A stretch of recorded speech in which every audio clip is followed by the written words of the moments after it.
আল্লাহ আমি তোমার আশিক, তোমার পায়ে পড়িয়া আমি সিজদা দিলাম আল্লাহ।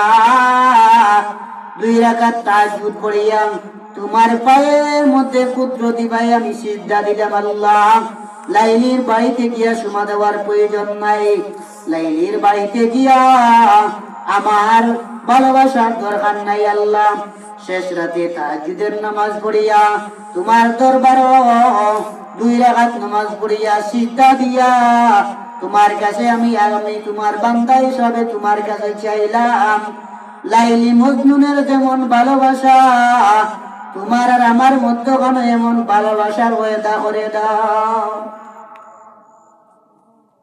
আল্লাহর দরবারে সিজদা দিয়া বান্দা বলে, আল্লাহ তোমার দরবারে সিজদা দিলাম, লাইলি মজনুর ভালোবাসা দিলা, আমি আর বান্দা, আল্লাহ তুমি আর বান্দা আমার মধ্যে মহব্বত বাড়াইয়া দাও।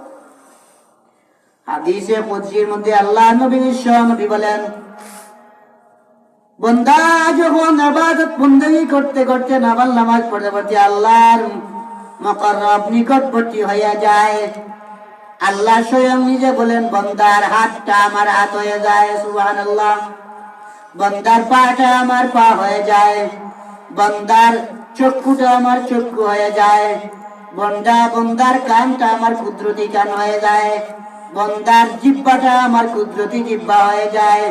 অর্থাৎ বান্দা যে সময় যেই কথা বলে স্বয়ং সে আমার পক্ষ থেকে বলে, বানাইয়া কোনো কথা বলে না। বান্দাটা এমন মহব্বতের ভালোবাসার বান্দা যদি হয়, তাহলে ওই বান্দা কথা বলে না, স্বয়ং আমি আল্লাহ কথা বলি। কি আল্লাহর ভালোবাসা! বান্দার যে হাত পা আছে স্বয়ং আল্লাহর হাত পা হইয়া যায়, বান্দার হাত পা। এই কারণে আউলিয়া ইকরাম যারা আছে, লা খাউফুন আলাইহিম ওয়া লা হুম ইয়াহজানুন, তাদের ভয় নাই, ডর নাই।